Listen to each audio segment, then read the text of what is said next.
آقا کا لنگر ان کے سامنے کیسے ختم ہو جاتا. تو حضرات محترم بات آگے چلتی ہے. پھر جو ہے یہ دوری تھی. حضرت ابراہیم علیہ السلام واپس آ گئے تو ان کو وہاں پہ چھوڑا. ایک قبیلہ آیا جس کا نام بنی جرہم قبیلہ ہے.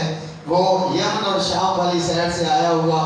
وہ اکثر وہاں سے آتے اور جاتے تھے، لیکن ان کو پانی کی تلاش تھی، پیاسے تھے، پانی ڈھونڈ رہے تھے، پانی کہیں سے نہیں مل رہا تھا. اونٹے ٹیلے پہ چڑھ کے ایک شخص دیکھ رہا تھا کہ پرندے جو ہے اوپر گھومتے ہوئے کچھ نظر آتے ہیں. تو اس نے کہا یہ پانی کی علامت ہے، مجھے دور سے وہ پرندے نظر آ رہے ہیں، لگتا ہے یہاں پہ پانی موجود ہے.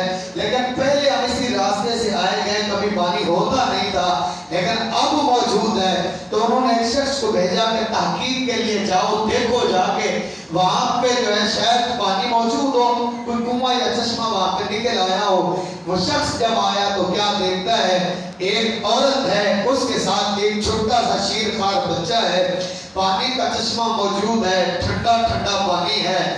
اور اس نے پانی پینے کی اجازت طلب کی. اور اس نے پھر جا کے اس شخص نے اپنے قبیلے والوں کو بتایا پانی تو یہاں پہ موجود ہے اور وافر مقدار میں پانی ہے.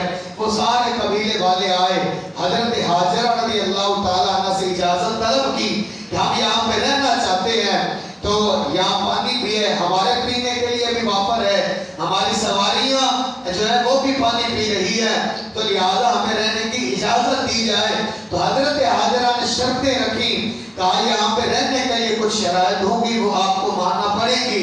کہا کیا شرطیں؟ ہم ماننے کے لیے تیار ہیں. کہا شرط یہ ہے، یہ کنواں میرا اور میرے بیٹے کا ہے، تم میں سے اس پر کسی کا حق نہیں ہے، پینے کے لیے سب کو اجازت ہے. حق ہمارا ہے، یہ میرے اسماعیل کا کنواں ہے، یہ میرا کنواں ہے، یہ چشمہ ہمارا ہے، اس پر حق ہمارا ہی رہے گا، تمہارا کسی کا یہاں پہ حق نہیں رہے گا، بلکہ پینے کے لیے تمہیں اجازت ہوگی اور تم اس پانی کو پیتے رہو گے، استعمال کرتے رہو گے. وہ قبیلہ وہاں پہ رہنے لگا.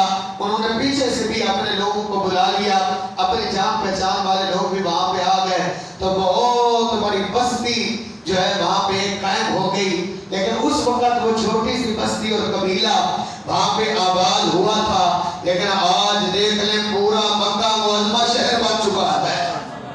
پورا وہ اللہ کا گھر آپ اپنی آنکھوں کے سامنے تصور میں رکھ لیجئے، اور وہ پورا مکہ المکرمہ جو ہے ایک بہت بڑا شہر بن گیا. یہ دعا بھی حضرت ابراہیم علیہ السلام کی دعا تھی. پورا شہر آباد ہو گیا، لوگ وہاں پہ آباد ہو گئے. حضرت اسماعیل علیہ السلام کچھ بڑے ہوئے، لیکن قربانی کا ذکر میں نے اگلے جمعے کو کرنا ہے تو اس سے آگے بڑھ جاتے ہیں. حضرت اسماعیل علیہ السلام کی عمر مبارک جو ہے جب 16 سال کی، 15 سال کی، بعض نے 13 سال کی ہے، اب اس سے بھی بعض نے 17 سال بھی لکھا ہے. کہا کہ جب آپ اس عمر کے ہو گئے تو وہاں قبیلے والوں نے حضرت اسماعیل علیہ السلام کی شادی کر دی. تو اس سے پہلے بھی جو ہے آپ کی ماں دنیا سے چلی گئی، وصال فرما گئی. حضرت اسماعیل کے لیے بہت بڑا صدمہ تھا اور آپ نے صدمے کو بھی برداشت کیا، خود اپنی ماں کو دفنایا اور اپنی ماں کا جنازہ پڑھا. تو حضرات محترم پھر اس کے بعد جو ہے وہاں کے رہنے والے قبیلوں میں بڑے بڑے لوگوں نے حضرت اسماعیل علیہ السلام کا نکاح کر دیا، شادی کر دی.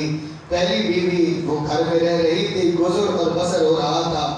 تو ایک دن یوں ہوا حضرت ابراہیم کو بیٹے کی بڑی یاد آئی، بڑی یاد آئی. اسماعیل کی یاد نے بڑا تڑپایا ہوا تھا.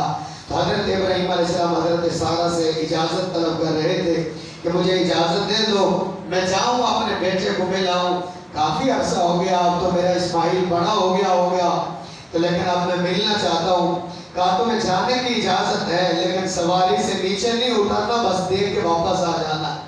تو ہوتا یوں تھا کہ جیسے حضرت سارہ بولتی تھی اللہ کا حکم بھی ایسے ہی ہو جاتا تھا. یہ نبیوں کی شان ہے، نبیوں کے گھرانے کی شان ہے. آپ کہتے سبحان اللہ، یہ ان کے گھرانے کی شان ہے. آپ ہمارے اپنے گھروں کے ساتھ مشابہت بالکل نہ بنایا کریں، نہ ان کے بچوں کے ساتھ ہمارے بچوں کی کوئی مشابہت ہے، نہ ہماری بیویوں کے ساتھ ان کی بیویوں کی کوئی مشابہت ہے. وہ اعلیٰ لوگ ہیں، وہ محبوب لوگ ہیں، وہ اللہ کے چنے ہوئے لوگ ہیں اور وہ اللہ کی عطا ہے اس امت کے لیے. تو وہ سرمایہ ہے ہمارے لیے. اور وہ ہمارے لیے ایک یادگار ہیں، اور ہم ان کے تصدق سے دعائیں مانگتے ہیں، ان کو یاد کر کر کے انہوں نے ہمیں رستے دکھائے کہ یہ ہمارا رب ہے، یہ ہمارا رسول ہے، یہ راہ حق ہے، یہ سچا راستہ ہے، جھوٹے راستوں سے ہمیں ان لوگوں نے ہی بچایا۔ تو وہ اللہ کے معمول